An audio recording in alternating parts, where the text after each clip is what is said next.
Hi, this is Natalie from baggagereclaim.com, and today I'm answering a question from Jenny, who asks, do the sexual preferences and sexual activities that take place between two people act as an indicator of how much an emotionally unavailable guy loves or cares about you?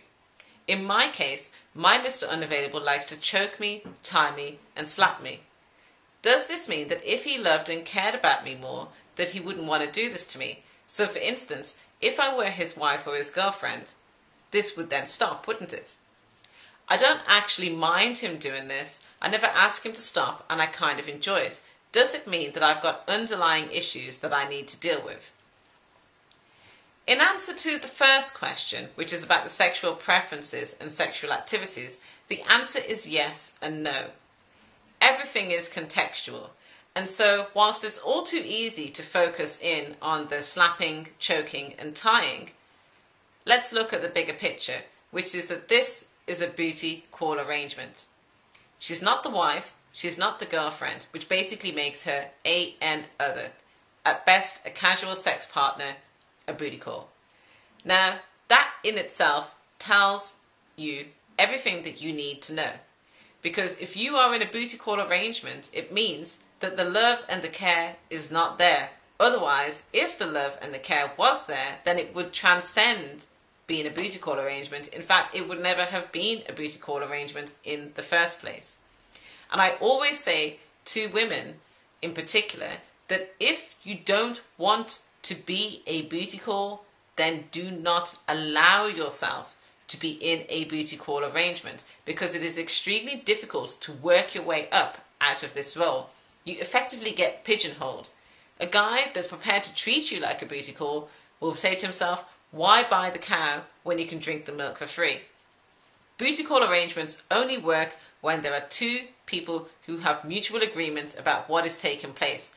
If you have one person who is getting big ideas about where this could potentially go, or is thinking, oh, I'm kind of crazy about him actually, and I love him and everything, I wonder if he loves me, it's not going to work. This is Jenny. Jenny, hard as it would be for her to hear, is getting ideas above her station.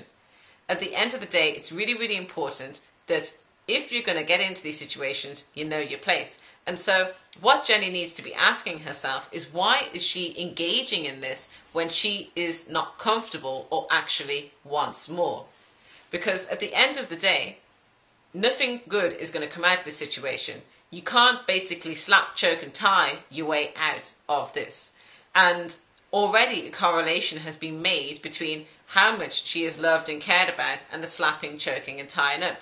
And so when you start to get into this mode, you start to say to yourself, well, if only I can prove myself to him, then I guess I'll know that I'm loved and cared about when the slapping, choking and tying up stops, and then I'll get the validation that I need. Unfortunately, it's far, far, far too late for that.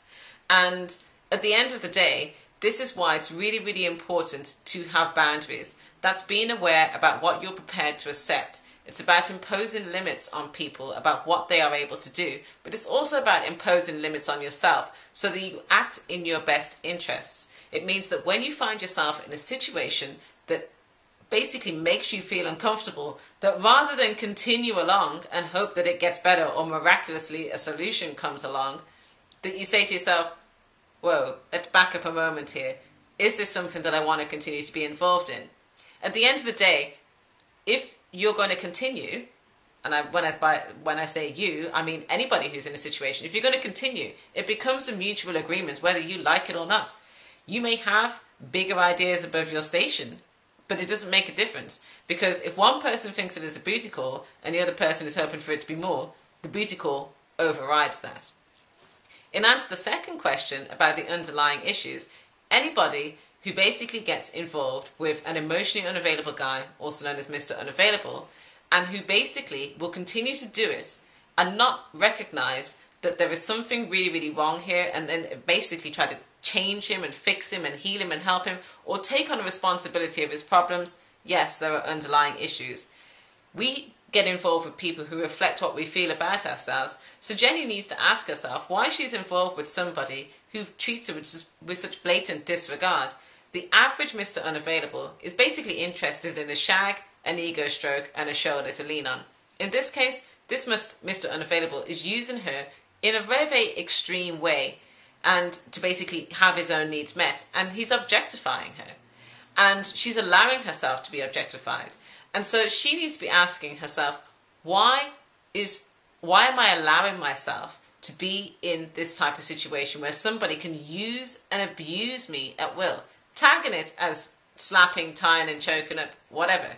At the end of the day, she kind of enjoys it. It's just not good enough because it's a bit like being a teenager when you hang out with the wrong crowd and you find yourself doing things that you wouldn't ordinarily do. It seems kind of exciting, it seems kind of fun, it might even be just that little bit dangerous, but you wouldn't really kind of dare to turn around and say anything in case your peer group throws you out. This continues to happen in adult life, where I hear from women all the time who basically get involved with guys and find themselves in situations that they didn't intend to be in. And then they say to themselves, well, I guess I must really, really want to I must really, really want to be in a situation because I haven't basically said no. The fact that you don't say no doesn't actually mean that you want to be in the situation. It just means that you're too afraid to say no and you don't actually have any boundaries. As long as you have little or no boundaries, you will always find yourself in dubious relationship situations. And so that in itself is a major, major underlying issue. Boundaries aren't just about relationships. Boundaries are there for everyday life.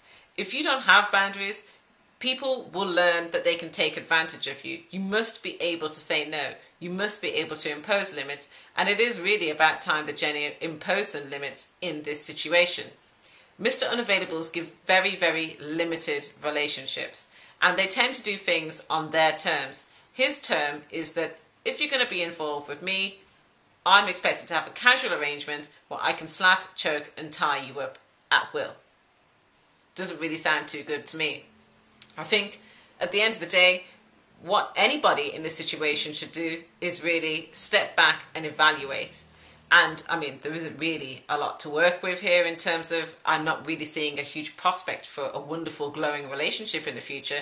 And so really it's to opt out of the situation and work out how you actually got here in the first place and force yourself to have some boundaries. Otherwise, Jenny, even when he's long gone, will find herself continuing to be involved with people who will take advantage of her and use and abuse her. And that's not something that any woman, or any person for that matter, should want to continue.